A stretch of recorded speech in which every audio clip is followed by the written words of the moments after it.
We're talking about entering into medical school, and we're talking about entering into medical school at either Auckland University or Otago University.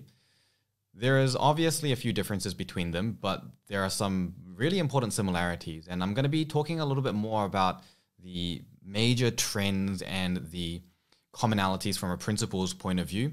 And the reason I'm going to be doing that rather than just going into only detail, I will be covering detail, but rather than just going only into detail, I don't want to delve into that and spend too much time on that because it could just change. It has in the past changed, and those details, it's always better to get them fresh that year from the university website. So things like what's the specific percentage weighting for things, I'll mention them, but I won't spend too much time talking about that because of the fact that it could change. Especially something like this year, for the pre-med students currently in first year right now, things obviously are really in the air. We don't actually know what's going to be happening next year either. So because of that, there's still a lot of uncertainty. So I'll talk mostly about what we are certain about, what we are sure about, and that will be the thing that produces the biggest amount of change and impact for you, and maximizes your chances and increases your safety of entering into medical school. And we won't delve into little things like what's the exact rank score, stuff like that, which you could easily just search up and get more up-to-date information, at the time when you're applying. So let's just start off with some basics. We'll start off with the difference between Otago University and Auckland University. There are some key distinctions. The primary one, if I were to summarize, is that Otago University is not looking at the medical school itself, because the clinical programs are pretty similar between the two. Getting into medical school in Otago tends to be a little bit more academically weighted, and it's more sort of sustained. Auckland tends to be sort of peaks of intensity, which arguably the peaks are higher and more competitive, but it's over a shorter period of time, and it's overall less academic.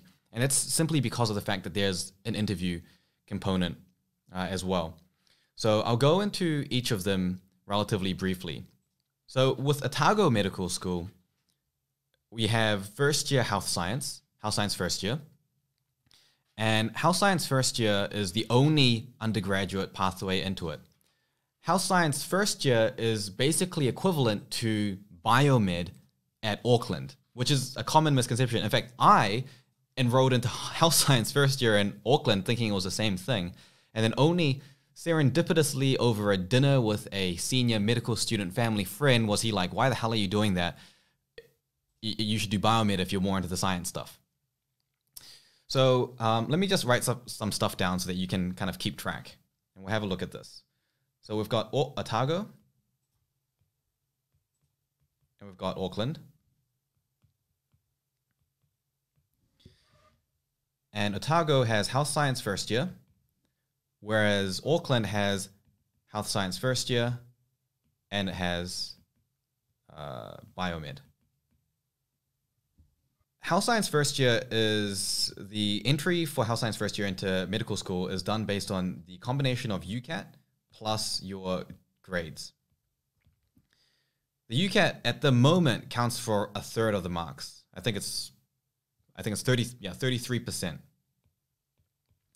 And then the grades count for 2/3 of the marks, 67%. The grades are taken from the top 7 of 8 papers. So the 8th paper is actually technically optional, but pretty much everyone does it because you're taking the best 7 grades anyway. So the 8th paper, which ends up usually being a different type of paper, like a little bit artsier or like music theory, or it's something a little bit different. It's actually usually quite good. Most students find that to be quite an enjoyable paper. It tends to be easier to get A+ for that paper than some of the harder science papers. And so if you take the 8th paper, it means that you can get the top 7 grades, one of those 7 being actually the easier A+, so it gets a bit of a grade bump. But the compulsory papers that you need to take, there are 7 of them, and they'll take the best 7. So the optional part is not saying that it's optional to do, you can't change really much out of your program. The only part that you're really changing is which paper you're taking as the 8th paper to bump up that GPA. So if you pick a really hard one, that's not really going to have the desired effect. Then if you pick a really easy one, then that means that you save a little bit of time on the other things. Auckland has basically the same thing, which is just called a general education paper, but it's different because at Auckland, general education paper isn't actually counted towards the weighting for entering into medical school. So that's a really big difference. For Otago, because of the fact that there's no interview, it ends up being really very heavily dependent on your grades. And because you're being weighted in the top 7, that's both semesters. Semester 1, which is at the first half of the year, and then semester 2, which is at the second half of the year. Both of these semesters are heavily weighted. And so as a result, you need to maintain a high level of performance throughout. We'll talk a little bit more about the exact grade that you need a little bit later. And I'll talk a little bit about UCAT dedicated in itself. I'll stick to the grades for now. Auckland is a little bit more complicated because there are 2 different pathways that you can use to enter in. You've got your biomed and you've got your health science first year. Combined, this is actually called overlapping year 1. Overlapping year 1 has 4 papers between the 2 pathways that are shared. And these 4 papers are called the 4 core papers. The 4 core papers at the moment, and this is unlikely to change, are Biosci 107, Chem 110, Population Health 111, and then MedSci 142. Your core paper GPA, grade point average, is the only part of your grades that are weighted for your entry into medical school. You simply need to get an overall GPA across all the 8 papers that you do, so the other 4 what are called non-core papers. You simply just need to get a grade point average of those above a B plus mark. So it's kind of the same as an Otago in that you need to get at least 70% or above for your papers to be considered eligible. But just because you need to get that doesn't mean that you're going to be competitive. In fact, if you get B pluses or A minuses even, you're not really going to be competitive enough to get into medical school. It's just that anything below that and you're not even eligible to be considered.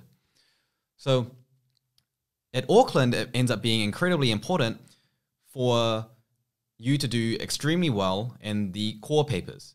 The reason I've actually listed out these core papers specifically is because 3 of these core papers are actually in the first semester, which is the first half of the year. And only 1 of these papers is in the second semester. Now, the weighting for grades, UCAT, and interview in Auckland is that the UCAT is only 15%. The MMI, the interview, which stands for multiple mini interview because there are multiple mini stations that you're going around being interviewed on, is 25%. And then your grades are 60%. But this is just your core grades. So once you reach a minimum level for your B plus for your total 8 paper grades, then your core grades are weighted and 60% of that is used to enter into medical school. If you want to go into detail about exactly how it works and the timing of it and what scores they take at what time of the year, I've got an article on this that goes into it in a lot more detail on the website, jttmed.com. So you can check that out later.